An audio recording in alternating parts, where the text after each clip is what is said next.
Was TV ವೀಕ್ಷಕರೆಲ್ಲರಿಗೂ Manjunath Bhat ಗುರುಜಿ ಮಾಡುವ ನಮಸ್ಕಾರಗಳು. March ಮಾಸ ಭವಿಷ್ಯ ಮಿಥುನ ರಾಶಿ. ಮಿಥುನ ರಾಶಿಯಲ್ಲಿ ಜನಿಸ್ತಕ್ಕಂಥ ವ್ಯಕ್ತಿಗಳಿಗೆ ಒಳ್ಳೆಯ ಶುಭಫಲಗಳನ್ನೇ ಹೇಳಬೇಕು. ಯಾಕೆ ಅಂತಂದರೆ ಅವರು ಒಳ್ಳೆಯ ಒಂದು ಕಾರ್ಯಕ್ರಮಗಳನ್ನು ಮಾಡಿದ್ದಾರೆ. ಏನು ಕಾರ್ಯಕ್ರಮ ಅಂತಂದರೆ ಜೀವನದಲ್ಲಿ ಏನೇನೆಲ್ಲ ಮಾಡಬೇಕು ಅಂತ ಒಂದು ಯೋಚನೆಗಳಿದೆ, ಅವೆಲ್ಲವನ್ನು ಕೂಡ ಸುಮಾರಿಗೆಲ್ಲ ಪೂರೈಸ್ಕೊಂಡಿದ್ದಾರೆ ಅಂತ ಹೇಳಬೇಕು. ಈ ಮನೆ ಕಟ್ಟುವಂಥವರಿಗೆ ಮನೆ ಕಟ್ಟಿ ಆಗಿದೆ, ವಿವಾಹ ಆಗತಕ್ಕಂಥವ್ರಿಗೆ ಕೆಲ ಜನಕ್ಕೆ ಆಗಿದೆ. ಎಷ್ಟೋ ಕೆಲಸ ಕಾರ್ಯಗಳನ್ನೆಲ್ಲ ನಿಲ್ಲಿಸ್ಕೊಂಡು ಮಾಡಿಕೊಂಡು ಕೂತ್ಕೊಂಡಿರ್ತೀರಿ.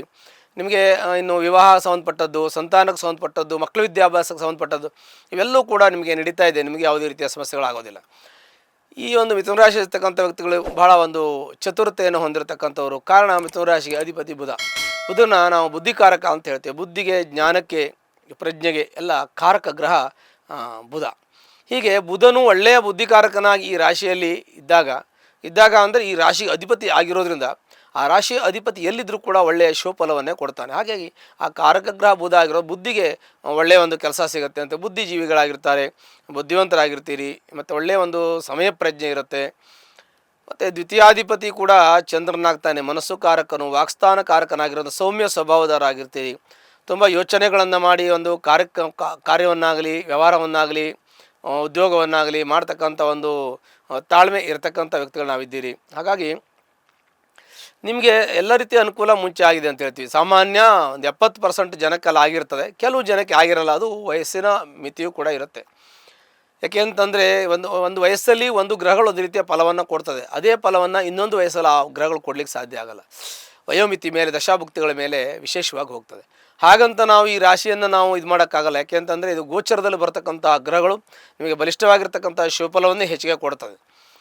ಹಾಗಾಗಿ ಮಿಥುನ ರಾಶಿ ಇರ್ತಕ್ಕಂಥ ವ್ಯಕ್ತಿಗಳಿಗೆ ಮನೆ ಕಟ್ಟೋದು, ಫ್ಲಾಟ್ ತಗೊಳ್ಳೋದು, ಈ ಥರದ್ದೆಲ್ಲ ಕೆಲಸಗಳು ಎಷ್ಟೋ ಆಗಿ ಹೋಗಿದೆ ಅಂತ ಹೇಳ್ತಾರೆ. ನಿಮಗೆಲ್ಲ ಅನುಕೂಲ ಆಗಿದೆ ಅಂತ ಹೇಳ್ತೀವಿ. ಇನ್ನು ಕೆಲವು ಜನಕ್ಕೆ ಆಗಿಲ್ಲ ಅಂದರೆ ಆ ಒಂದು ದಶಾಭುಕ್ತಿ ಕಾಲ ಅಥವಾ ಆ ಒಂದು ಕೆಲವು ಸಮಯಗಳು ವಯೋಮಿತಿಯ ಪ್ರಕಾರ ಬರಬೇಕಾಗ್ತದೆ. ಹಾಗೆ ಅದು ಬಂದಾಗ ಆ ಕೆಲಸ ಆಗತ್ತೆ. ಇವರಿಗೆ ಯಾವುದೇ ರೀತಿ ತೊಂದರೆಗಳು ಆಗೋದಿಲ್ಲ. ಮತ್ತು ಇವರ ವಿಶೇಷವಾಗಿ ಇವ್ರದ್ದು ಏನಂದರೆ ಖರ್ಚು ವೆಚ್ಚಗಳನ್ನು ಹೆಚ್ಚಿಗೆ ಮಾಡ್ತಕ್ಕಂಥ ವ್ಯಕ್ತಿಗಳು. ಜಾಸ್ತಿ ಖರ್ಚು ಮಾಡೋದು ಅಂದರೆ ಸುಮ್ಮನೆ ಖರ್ಚು ಮಾಡಲ್ಲ, ಒಳ್ಳೆ ಕೆಲಸಕ್ಕೆ ಖರ್ಚು ಮಾಡ್ತೀರಿ. ಯಾರೋ ಏನೋ ದಾನ ಕೇಳಿದ್ರು ಕೊಡ್ತೀರಿ, ದೇವಸ್ಥಾನ ಕಟ್ತೀರಿ ಅಂತ ಕೇಳಿದ್ರೆ ಕೊಡ್ತೀರಿ, ಇನ್ನೇನೋ ಧಾರ್ಮಿಕ ವಿಚಾರಗಳ ಕೇಳಿದ್ರೆ ಕೊಡ್ತೀರಿ, ಮಕ್ಕಳಿಗೆ ವಿದ್ಯಾಭ್ಯಾಸಕ್ಕೆ ಇಲ್ಲ ಅಂತ ನೀವು ಸಹಾಯ ಮಾಡ್ತೀರಿ, ಯಾರಿಗೋ ಒಬ್ಬರಿಗೆ ಪಠ್ಯಪುಸ್ತಕ ಇಲ್ಲ ಅಂದರೆ ಸಹಾಯ ಮಾಡ್ತೀರಿ. ಅಂಗವಿಕಲರು, ಬುದ್ಧಿಮಾಂದರು ಇಂಥವರಿಗೆಲ್ಲ ಸಹಾಯ ಮಾಡುವಂಥ ಒಂದು ಒಳ್ಳೆಯ ಮನಸ್ಥಿತಿಯನ್ನು ಇಟ್ಟುಕೊಂಡಿರ್ತಕ್ಕಂಥ ವ್ಯಕ್ತಿಗಳು ನೀವು. ನಿಮ್ಮ ಮಾತಲ್ಲಿ ಒಂದು ಹಿಡಿತಾ ಇರುತ್ತೆ, ಮಾತು ಒಂದು ತೂಕವಾಗಿರುತ್ತೆ, ಒಂದು ನೇರವಾಗಿರುತ್ತೆ, ಮತ್ತು ಪ್ರತಿಯೊಂದು ವ್ಯವಹಾರಗಳನ್ನು ಕೂಡ ಒಂದು ಕಮಿಟೆಡ್ ಆಗಿರುತ್ತೆ. ಅಂದ್ರೆ ಏನು ಹೇಳ್ತೀರೋ ಅದನ್ನೇ ಮಾಡ್ತೀವಿ, ಏನು ಮಾಡ್ತೀವಿ ಅದನ್ನೇ ಹೇಳ್ತೀವಿ. ಈ ರೀತಿಯ ಒಂದು ಗುಣಸ್ವಭಾವವನ್ನು ಹೊಂದಿರತಕ್ಕಂಥ ರಾಶಿ ಈ ಒಂದು ಮಿಥುನ ರಾಶಿ. ಈ ಮಿಥುನ ರಾಶಿಯ ಸ್ವಭಾವವೂ ಕೂಡ ಸೌಮ್ಯವಾಗಿರ್ತದೆ. ಜೊತೆಗೆ ಒಳ್ಳೆಯ ಒಂದು ಆರ್ಥಿಕ ಹಿನ್ನೆಲೆಯಿಂದ ಬಂದಿರತಕ್ಕಂಥವ್ರು ಮತ್ತು ಆರ್ಥಿಕ ಒಂದು ಅನುಕೂಲವನ್ನು ಮಾಡ್ಕೊಂಡಿರ್ತಕ್ಕಂಥವ್ರು ಆಗಿರ್ತೀರಿ ನೀವು. ಒಂದು ವೇಳೆ ಆಗಲಿಲ್ಲ ಅಂದದ್ದು ಆಗುವಂಥ ಯೋಗಗಳು ಮುಂದೆ ಪ್ರಾಪ್ತಿಯಾಗ್ತದೆ. ಅದು ವಯೋಮಿತಿಗೆ ಸಂಬಂಧಪಟ್ಟಂತೆ. ಒಂದೊಂದು ವಯಸ್ಸಲ್ಲಿ ಒಬ್ಬೊಬ್ಬರು ಏನೇನೋ ಮಾಡಬೇಕು ಅಂತಿರುತ್ತೆ. ಆ ವಯಸ್ಸಲ್ಲಿ ಅದು ಆಗಬೇಕು. ಯಾವುದೋ ಒಂದು ವಯಸ್ಸಲ್ಲಿ ಯಾರ್ಯಾರು ಏನೇನೋ ಮಾಡಲಿಕ್ಕೆ ಆಗಲ್ಲ. ಒಂದು ವಯೋಮಿತಿ ಏನು ಅಂತ ಇದಿರುತ್ತೆ. ಅದಕ್ಕೆ ಸಂಬಂಧಪಟ್ಟಂತೆ ನಕ್ಷತ್ರಗಳು, ರಾಶಿಗಳು, ದಶಾಭುಕ್ತಿ ಕಾಲಗಳು, ಆ ದಶಾಭುಕ್ತಿ ಕಾಲದಲ್ಲಿ ಒಂದೊಂದು ಭುಕ್ತಿ ಕಾಲದಲ್ಲಿ ಒಂದೊಂದು ಕೆಲಸ ಕಾರ್ಯಗಳು ಜೀವನದಲ್ಲಿ ನಡೀತದೆ. ಪ್ರತಿಯೊಬ್ಬರು ಕೂಡ ಮನೆ ಕಟ್ತಾರೆ. ಆದರೆ ಎಲ್ಲರೂ ಆ ಒಂದೇ ವಯಸ್ಸಲ್ಲಿ ಮನೆ ಕಟ್ಟೋದಿಲ್ಲ. ಯಾಕೆಂದರೆ ಒಬ್ಬೊಬ್ಬರು ಹುಟ್ಟಿದ ವಯಸ್ಸು ಒಂದೊಂದು ಇರ್ತದೆ.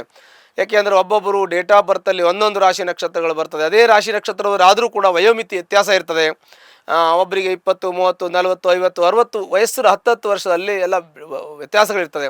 ಹಾಗೆ ಅವೆಲ್ಲವೂ ಕೂಡ ಇರೋದ್ರಿಂದ ನಾವು ಎಲ್ರಿಗೂ ಆಗಿದೆ ಅಂತ ಹೇಳಲಿಕ್ಕಾಗೋದಿಲ್ಲ. ಸಾಮಾನ್ಯವಾಗಿ ಇದೆಲ್ಲ ಒಂದು ವಯೋಮಿತಿಯಲ್ಲಿ ಅವರಿಗೆ ಎಲ್ಲ ರೀತಿಯ ಅನುಕೂಲಗಳು, ಮನೆ, ಫ್ಲಾಟು, ಜಮೀನು, ಜಾಗ, ಕೃಷಿ ಜಮೀನು ಇವೆಲ್ಲವನ್ನು ಮಾಡುವಂಥದ್ದು, ಅನುಭವಿಸುವಂಥದ್ದು, ಮತ್ತು ಒಳ್ಳೆಯ ವಿದ್ಯಾವಂತ ಮಕ್ಕಳು, ಬುದ್ಧಿವಂತ ಮಕ್ಕಳು, ಜ್ಞಾನವಂತ ಮಕ್ಕಳು, ಹೊರದೇಶದಲ್ಲಿ ಹೋಗಿ ಚೆನ್ನಾಗಿ ಓದುವಂಥವ್ರು, ಕೆಲಸ ಮಾಡಿ ಬರ್ತಕ್ಕಂಥವ್ರು, ಮತ್ತು ಇಲ್ಲೇ ಇದ್ದರೂ ಕೂಡ ಒಳ್ಳೆಯ ಒಂದು ಹುದ್ದೆಯಲ್ಲಿರ್ತಕ್ಕಂಥ ವ್ಯಕ್ತಿಗಳು, ಮಕ್ಕಳು, ಕುಟುಂಬ ಇರುವಂಥ ಒಂದು ಒಳ್ಳೆಯ ಒಂದು ಕುಟುಂಬಸ್ಥರು ನೀವು ಆಗಿರ್ತೀರಿ ಅಂತ ಹೇಳೋದು ಬಹಳ ಸಂತೋಷದ ವಿಚಾರ. ಅಲ್ಲದೆ ಇನ್ನು ನಿಮಗೆ ದಾಂಪತ್ಯದಲ್ಲಿ ಸಣ್ಣ ಪುಟ್ಟ ಸಮಸ್ಯೆ ಇರುತ್ತೆ, ಆದರೆ ಹೆಚ್ಚಿನ ಸಮಸ್ಯೆಗಳು ಇರಲಿಕ್ಕಿಲ್ಲ. ಅದು ಕೂಡ ಅನುಕೂಲ ಇದೆ. ಕೋರ್ಟು ಕಚೇರಿ ವ್ಯಾಜ್ಯಗಳಿದ್ದರೂ ಕೂಡ ಅದನ್ನು ಬಗೆಹರಿಸುವಂಥ ಶಕ್ತಿ ಇದೆ ಮತ್ತು ಅದು ಬಗೆಹರಿದು ಹೋಗ್ತದೆ. ಅಂಥ ಸಮಸ್ಯೆಗಳು ನಿಮಗೆ ಆಗೋದಿಲ್ಲ. ಒಂದು ವೇಳೆ ಅಂಥ ಸಮಸ್ಯೆ ಇದ್ದರೆ ಜಾತಕವನ್ನು ಪರಿಶೀಲನೆ ಮಾಡ್ಕೋಬೇಕು. ಉದ್ಯೋಗದಲ್ಲಿ ಸ್ವಲ್ಪ ಮಟ್ಟಿಗೆ ಹಿನ್ನಡೆ ಇದೆ. ನಿಮಗೆ ಪ್ರಮೋಷನ್ಗೆ ಸ್ವಲ್ಪ ಲೇಟ್ ಆಗ್ತಾ ಇದೆ. ಪ್ರಮೋಷನ್ ಆಗುತ್ತೆ ಉದ್ಯೋಗದಲ್ಲಿದ್ದರೆ. ಬಿಸ್ನೆಸ್ಸಲ್ಲಿದ್ದರೆ ಬಿಸ್ನೆಸ್ಸಲ್ಲೂ ಸ್ವಲ್ಪ ಮಟ್ಟಿಗೆ ಸದ್ಯಕ್ಕೆ ಈಗೊಂದು ಸ್ವಲ್ಪ ದಿವಸದಿಂದ ಸ್ವಲ್ಪ ಹಿಂದೆ ಮುಂದೆ ಆಗಿದೆ. ಇನ್ನು ಮುಂದೆ ಹಿಂದೆ ಚೆನ್ನಾಗಿತ್ತು, ಇವಾಗ ಸ್ವಲ್ಪ ನಮಗೆ ಡಲ್ ಇದೆ. ವ್ಯವಹಾರ ಚೆನ್ನಾಗಿ ನಡೀತಾ ಇಲ್ಲ. ಸ್ವಲ್ಪ ಮಟ್ಟಿಗೆ ಮುಂಚೆ ಇದ್ದಂಗಿಲ್ಲ ಅಂತ ನಿಮ್ಮ ಬಿಸ್ನೆಸ್ಸಲ್ಲಿ ಅನ್ನಿಸ್ತಾ ಇದೆ. ಅದು ಸ್ವಲ್ಪ ಸಮಯದಂತೆ ಚೇತರಿಸಿಕೊಳ್ಳುತ್ತದೆ. ಅದಕ್ಕೂ ತಾವು ಹೆಚ್ಚಿನ ಒಂದು ಗಮನ ಕೊಡಬೇಕಾಗತ್ತೆ. ಯಾಕೆ ಅಂತಂದರೆ ಒಂದು ಉದ್ಯೋಗ ಮಾಡುವಾಗ ಅಥವಾ ಬಿಸ್ನೆಸ್ ಮಾಡುವಾಗ ಅದಕ್ಕೆ ಜವಾಬ್ದಾರಿಯುತವಾಗಿ ಇದ್ದು ಅದಕ್ಕೆ ಯಾವುದೇ ರೀತಿಯ ತೊಂದರೆ ಮಾಡಿಸಿದವರಿಗಾಗಲಿ ಮಾಡಿದವರಿಗಾಗಲಿ ತೊಂದರೆ ಧಕ್ಕೆ ಬರದ ರೀತಿಯಲ್ಲಿ ನಷ್ಟ ಆಗದ ರೀತಿಯಲ್ಲಿ ಅದನ್ನು ನಡೆಸ್ಕೊಂಡು ಹೋಗೋದು ಒಂದು ಜವಾಬ್ದಾರಿ ಕೆಲಸವಾಗಿರುತ್ತೆ. ಎಲ್ಲ ನೀವು ನಿಭಾಯಿಸುವಂಥ ಸಾಮರ್ಥ್ಯ ನಿಮಗಿದೆ. ಮತ್ತು ಒಂದು ರಾಶಿಯವರಿಗೆ ಇಂಜಿನಿಯರು, ಸಾಫ್ಟ್ವೇರ್ ಇಂಜಿನಿಯರ್ ಇರಲಿ, ಹಾರ್ಡ್ವೇರ್ ಇಂಜಿನಿಯರ್ ಇರಲಿ, ಕಂಪ್ಯೂಟರ್ ಇಂಜಿನಿಯರಿಂಗ್ ಇರಲಿ, ಮೆಡಿಸಿನ್ ಇರಲಿ, ಅದೆಲ್ಲ ಓದ್ತಾ ಇರತಕ್ಕಂಥ ವ್ಯಕ್ತಿಗಳಿಗೆ ಅಂದರೆ ಅಧ್ಯಾಪಕರಿಗೆ ಮತ್ತು ವಿದ್ಯಾರ್ಥಿಗಳಿಗೆ ಒಳ್ಳೆಯ ಯೋಗ ಇದೆ.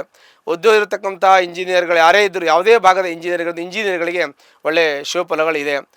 ವೈದ್ಯರಿಗೆ ಆದರೆ ಅವ್ರಿಗೂ ಒಳ್ಳೆಯ ಶುಭ ಫಲಗಳು ಇದೆ ಅಂತ ಹೇಳ್ತೀವಿ. ಆ ಚಲನಚಿತ್ರದಲ್ಲಿ ಇರತಕ್ಕಂಥ ವ್ಯಕ್ತಿಗಳು ಯಾರಾದರೂ ಅವ್ರಿಗೂ ಕೂಡ ಒಳ್ಳೆಯ ಶುಭ ಫಲಗಳು ಸಿಗುತ್ತೆ ಅಂತ ಹೇಳ್ತೀವಿ. ದುಡ್ಡು ಕೈಯಲ್ಲಿಲ್ಲ, ಸ್ವಲ್ಪ ಖರ್ಚುಗಳು ಜಾಸ್ತಿ ಆಗುತ್ತೆ. ಇನ್ನು ದೂರದೇಶ ಪ್ರಯಾಣ ಮಾಡ್ತಕ್ಕಂಥವ್ರಿಗೆ ಅವ್ರಿಗೂ ಸ್ವಲ್ಪ ಅನುಕೂಲ ಇದೆ. ತಂದೆ ತಾಯಿ ಆರೋಗ್ಯದ ಬಗ್ಗೆ ಗಮನವಹಿಸಬೇಕು. ಅವ್ರಿಗೆ ಸ್ವಲ್ಪ ತಂದೆ ತಾಯಿ ಆರೋಗ್ಯದಲ್ಲಿ ವ್ಯತ್ಯಾಸ ಆಗುವಂಥ ಯೋಗ ಕೂಡ ಇರುತ್ತೆ. ಮಕ್ಕಳಿಗೆ ಈಗ ಒಂದು ಎಕ್ಸಾಮ್ ಸಮಯ ಅಂದರೆ ಪರೀಕ್ಷಾ ಸಮಯ, ಸ್ವಲ್ಪ ಅವರಿಗೆ ಓದೋದ್ರ ಬಗ್ಗೆ ಸ್ವಲ್ಪ ಒತ್ತು ಕೊಡಬೇಕು ಮತ್ತು ಅವರಿಗೆ ಸ್ವಲ್ಪ ಮಾರ್ಗದರ್ಶನವನ್ನು ಕೂಡ ನೀವು ಮಾಡಬೇಕಾಗಿದೆ. ಆರೋಗ್ಯ ಸಮಸ್ಯೆ ಸ್ವಲ್ಪ ಇದೆ ನಿಮಗೆ. ಏನಂದರೆ ನರಕ್ಕೆ ಸಂಬಂಧಪಟ್ಟದ್ದು, ಸುಸ್ತು, ಆಯಾಸ, ಸ್ವಲ್ಪ ತಲೆನೋವು, ಬೆನ್ನೋವು, ಈ ಥರದ್ದು ನರಕ್ಕೆ ಸಂಬಂಧಪಟ್ಟಂಥ ಸ್ವಲ್ಪ ತೊಂದರೆಗಳಿರ್ತದೆ. ಅದು ಕೂಡ ತಾತ್ಕಾಲಿಕ ಚಿಕಿತ್ಸೆ ಸರಿ ಹೋಗುತ್ತೆ, ಯಾವುದೇ ರೀತಿ ತೊಂದರೆಗಳಾಗಲ್ಲ. ನಿಮಗೆ ಎಲ್ಲ ರೀತಿಯ ಅನುಕೂಲ ಇದೆ. ಸಾಮಾನ್ಯವಾಗಿ ಶುಭಫಲಗಳನ್ನೇ ಈ ಒಂದು ಮಿಥುನ ರಾಶಿಯವರಿಗೆ ಹೇಳಬೇಕು.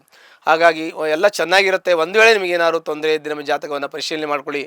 ಜಾತಕದಲ್ಲಿ ನಿಮಗೆ ದೋಷ ಇರಲಿ ಶುಭ ಇರಲಿ ಅದು ಕೂಡ ನಿಮಗೆ ಇದ್ರ ಜೊತೆಗೆ ಸಿಕ್ಕಿ ಅಂದರೆ ಸೇರಿಕೊಂಡು ನಿಮಗೆ ಒಳ್ಳೆಯದಾಗುವಂಥ ಯೋಗಗಳು ಕೂಡ ಇರುತ್ತೆ. ಅದರಲ್ಲಿ ಒಳ್ಳೊಳ್ಳೆ ಯೋಗಗಳು, ಪಂಚಮಹಾಪುರುಷ ಯೋಗಗಳು ಇರ್ತದೆ.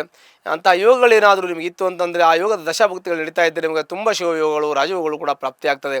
ರಾಜಯೋಗ ಅನ್ನೋದಕ್ಕಿಂತ ಮುಖ್ಯವಾಗಿ ರಾಜರ ಥರ ಇರ್ತೀರಾ ಅಂತ ಅಂಥ ಯೋಗಗಳು ನಮಗೆ ಪ್ರಾಪ್ತಿಯಾಗ್ತದೆ. ಹಾಗೆ ಅಂಥ ವಿಶೇಷವಾಗಿರ್ತಕ್ಕಂಥ ಚೈತನ್ಯ, ಶಕ್ತಿ, ಬುದ್ಧಿ ಎಲ್ಲ ಇರ್ತಕ್ಕಂಥ ಈ ರಾಶಿಯವರಿಗೆ ಸದಾಕಾಲವೂ ಕೂಡ ಇವರಿಗೆ ಒಳ್ಳೆಯದಾಗತ್ತೆ. ಒಂದು ವೇಳೆ ಅವರಿಗೇನೋ ತೊಂದರೆ ಇದ್ದಕ್ಕೆ ಸಂಬಂಧಪಟ್ಟಂಥ ಪರಿಹಾರವನ್ನು ತಾವು ಮಾಡ್ಕೊಳ್ಳಿ. ಹತ್ತಿರಲಿರ್ತಕ್ಕಂತಹ ಲಕ್ಷ್ಮೀ ವೆಂಕಟೇಶ್ವರನ ದೇವಸ್ಥಾನಕ್ಕೆ ಹೋಗಿ ಶನಿವಾರ ದಿವಸ ಒಂದು ಅರ್ಚನೆ ಮಾಡಿ ನಿಮ್ಮೆಲ್ಲ ಕಷ್ಟ ನಷ್ಟ ಪರಿಹಾರ ಆಗುತ್ತೆ. ಶುಭವಾಗಲಿ. ಲೇಟೆಸ್ಟ್ ಹಾಗೂ ಇಂಟ್ರೆಸ್ಟಿಂಗ್ ಸುದ್ದಿಗಳಿಗಾಗಿ ಬಾಸ್ ಟಿವಿ ಕನ್ನಡ ಚಾನೆಲ್ನ ಸಬ್ಸ್ಕ್ರೈಬ್ ಮಾಡಿ. ಹಾಗೆಯೇ ಬೆಲ್ ಐಕಾನ್ ಪ್ರೆಸ್ ಮಾಡಿ. ಇದರ ಜೊತೆಗೆ ಫೇಸ್ಬುಕ್, ಇನ್ಸ್ಟಾಗ್ರಾಮ್, ಎಕ್ಸ್ನಲ್ಲೂ ಮಿಸ್ ಮಾಡದೆ ಫಾಲೋ ಮಾಡಿ.